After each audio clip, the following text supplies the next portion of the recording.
Assalomu alaykum, qadrli boshlang'ich sinf kanali a'zolari. Bizda 79-darsning uy vazifasini qanday qilib bajarishni ko'rsatib o'tamiz. Ya'ni biz o'quvchilarga va ota-onalarga yordam berish maqsadida faqatgina uy vazifalarini ko'rib chiqamiz. 9-masala. Kafeda 30 ta turdagi pitsa taklif etiladi. Ularning 3 dan 1 qismi achchiq, sousli, 6 dan 1 qismi zaytunli, qolganlari esa kolbasa va boshqa mahsulotli. Agar Aziza achchiq yoki zaytunni yoqtirmasa, u nechta turdagi pitsani tanlashi mumkin deyilgan. Keling, ushbu mashqni quyidagi amaliy tarzda bajarib ko'ramiz. Keling, dastlabki qiladigan ishimizda biz pitsalarni mana 30 ta pitsani 3 qatorga 10 tadan qilib joylab qo'ydim. Amaliy tarzda ko'rib chiqaylik. Amaliy tarzda qanday bo'ladi? Aytyapti, 3 dan 1 qismi achchiq sousli. 3 dan 1 qismi deganni nimani tushunamiz? Mana shu 3 ta qator bor. Bizda jami mana 3 ta qator.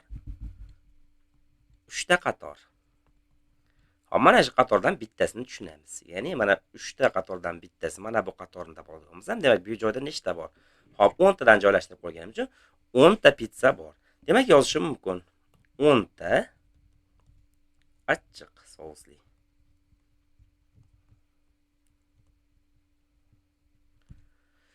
Hop, ya'ni bu joyda men 3 dan 1 qismi nima ekanligini tushuntirish uchun pitsalarni joylab chiqdim. 6 dan 1 qismi zaytunli deyilgan. Hop, 6 dan 1 qismi. Hop, 6 dan 1 qismini qanday tanlab olaman? E'tibor bering.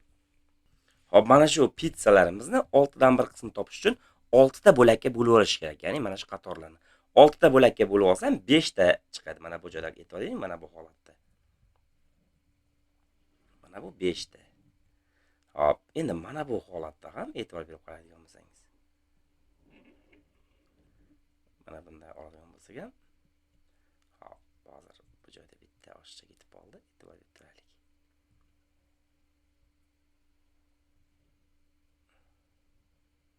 Mana bu holatda ham 5 ta. Ya'ni mana shunaqa 5 tadan 6 ta bor. Demak, hop, 6 dan 1 qismi degani 5 ta. 5 ta zaytunli. Hop, qolgani kolbasa va boshqa turdagi mahsulotli. Hop, demak biz mana bu pitsalarni ajratib olib tashladik. Aziza tanlab olish uchun nechta pitsa qoldi deyapti. Aziza tanlab olish uchun 15 ta pitsa qoladi. Ya'ni jami 30 ta edi. 30 dan 10 ta zaytunlik qo'shilgan 10 ta achchiq va 5 ta zaytunlik. Ayirsam 30 ayru 15, 15 ta tanlash uchun qoladi. Hop, demak bu rasm ko'rinishida ishlash. Endi keling, sof matematik usulda qanday qilib bajaramiz? Buni ham ko'rib chiqaylik, ya'ni sizning bilimingiz yana ham mustahkamlanishi uchun. Sof matematik usulda qanday qilib bajariladi? Jam pitsalar soni bizda nechta edi? 30 ta.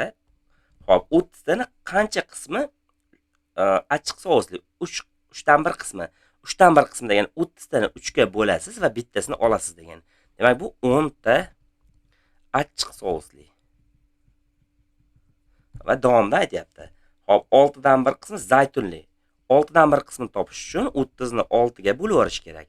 Va chiqqan natijani 1 ga ko'paytirib qo'yish kerak, lekin 1 ga ko'paytirsam o'zgarmaganligi uchun shunchaki 6 ga bo'lib qo'ya qolaman.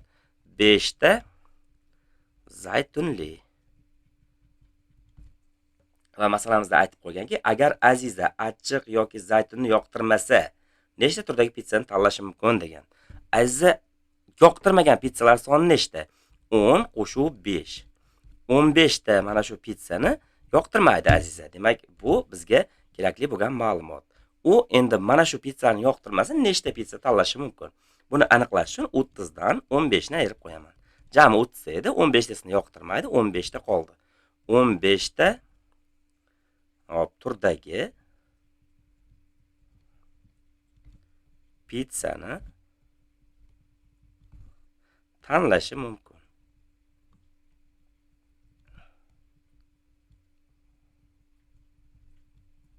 Demak, biz 9-topshiriqni muvaffaqiyatli bajarib oldik. Endi navbat 10-topshiriqqa. 10-topshiriqda sharti nima deyapti bizga? Hop, aytadiki, A to'plamdan faqat to'g'ri kasrlarni, B to'plamdan esa faqat noto'g'ri kasrlarni ko'chirib yozing deyilgan. Hop, e'tiborimizni A to'plamiga qaratamiz. Mana bu birinchini A to'plam deyman, mana buni B to'plam deb olaman. Hop, A to'plamidan faqat to'g'ri kasrlarni deyapti. Demak, to'g'ri kasr qanaqa kasr bo'ladi? To'g'ri kasrni tushuntirib o'taman birinchi. To'g'ri kasrimiz, hop, mana bu kasrning ko'rinishi quyidagicha bo'ladi. Ya'ni tepa tomondagi nomi surat deb ataladi, past tomonidagi son esa mahraj deb ataladi. Hop, endi agar surat mahrajdan kichkina bo'lsa, to'g'ri kasr bo'ladi.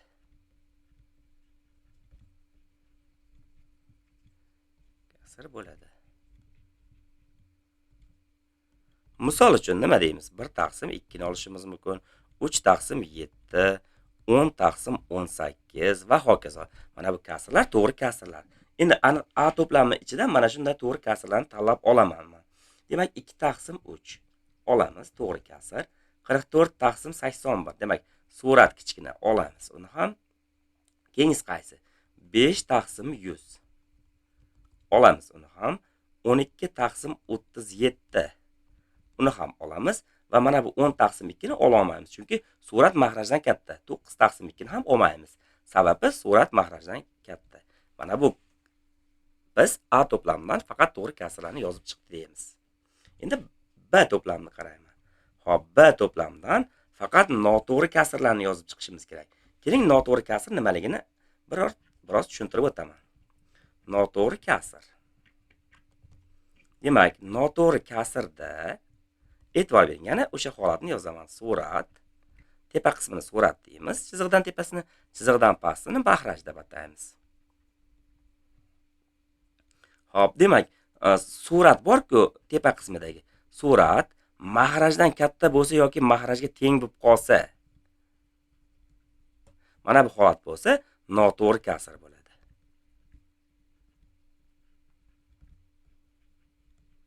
Noto'g'ri kasr bo'ladi. Masalan, keling, birorta misoldan ko'rib ketaylik, ya'ni bilimimizni mustahkamlab olishimiz uchun. Hop, 3 taqsim 2, 3 taqsim 1 yoki 3 taqsim 3, 5 taqsim 5. Hop, mana bu holatda e'tibor bering, surat va mahraj bir-biriga teng. Mana bu ikkita joyda. Bu ham noto'g'ri kasr bo'ladi albatta. Keyingisi misol uchun 7 taqsim 1 bo'lishi mumkin. Bu ham noto'g'ri kasr. 7 taqsim 2, 10 taqsim misol uchun 8. Mana bular noto'g'ri kasrga misol bo'ladi. Va endi biz B to'plamining ichidan aynan shunday noto'g'ri kasrlarni tanlab olamiz. Birinchi holatimiz 54 taqsim 35. Ikkinchi holatimiz 16 taqsim 9. Hop, uchinchi holatimiz 7 taqsim 7 va navbatdagi holat 27 taqsim 19. Demak, biz faqat noto'g'ri kasrlarni tanlab oldik. Va mana bu joyda bitta kasr 2 taqsim 3 olmaymiz. Sabab uning surati mahrajdan kichkina va u to'g'ri kasr bo'lib qoladi. Qadrli do'stlar, biz ushbu 9 va 10 mashqni sizga imkon qadar sodda usulda tushuntirib berishga harakat qildik. Navbatdagi darsimizda keyingi 80-mavzuni, ya'ni 80-darsni uy vazifasini qanday qilib bajarishni ko'rib o'tamiz.